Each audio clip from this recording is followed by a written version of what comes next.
In the 1930s, North Africa was home to one of the largest Jewish centers in the Muslim world. During the 19th and the beginning of the 20th centuries, France and Italy occupied the region and ran the territories as colonies. In 1830, France conquered Algeria. In 1881, it took Tunisia, and in 1912, it occupied Morocco. Meanwhile, in 1911, Italy occupied Libya.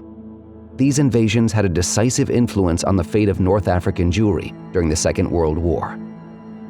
When war broke out in Europe in September 1939, after the German invasion of Poland, France and Britain declared war on Germany. In May 1940, France was occupied by Germany and divided into two zones. The northern zone was ruled by Germany, and the southern zone was given to the government headed by Philippe Pétain and ruled from its capital in the town of Vichy. France's North African colonies, Morocco, Algeria, and Tunisia, were managed by the Vichy government. The Vichy regime supported Nazi Germany and its policies and passed laws targeting Jews and foreigners, both in mainland France and in its North African colonies. These laws were implemented differently in different regions due to legal and political differences, as well as the position of the local French administration regarding the Jews and the intervention of the Muslim leadership.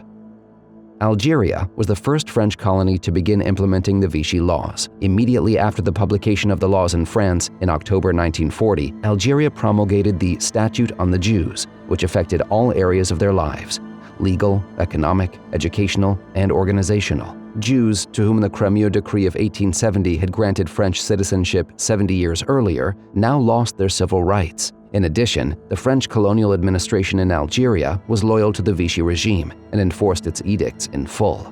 Moroccan Jews were also harmed by the Vichy laws. Various decrees published from October 1940 onwards caused Jewish government workers, teachers, and lawyers to lose their jobs, impacting their financial situation.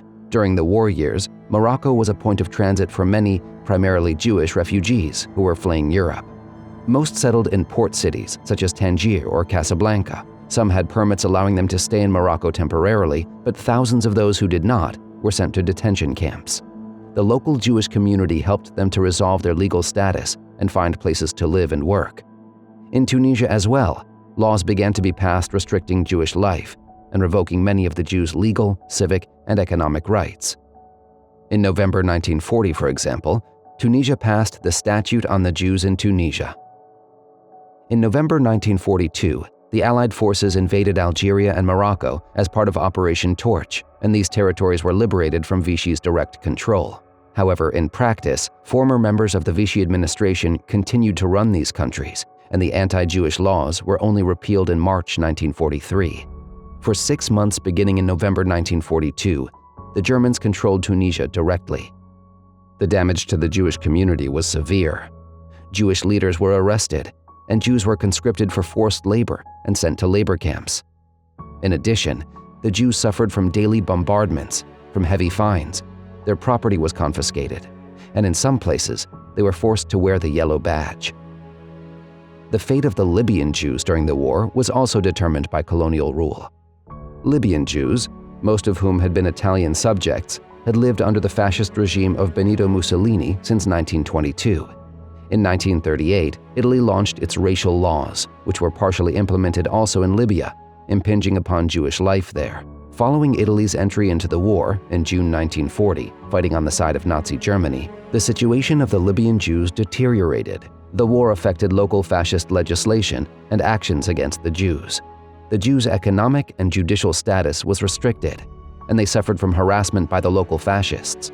In addition, Libyan Jews suffered from bombardments and were sent to perform forced labor in the Sidi Azaz and Bukbuk labor camps.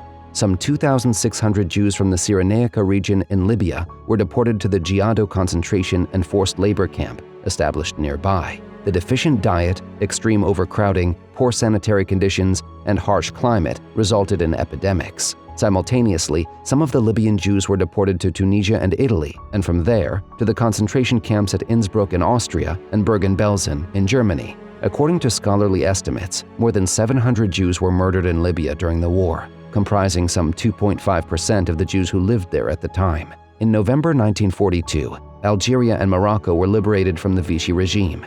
In January 1943, Libya was liberated by the British, and on the 7th of May, 1943, the Allies liberated Tunisia from the Germans.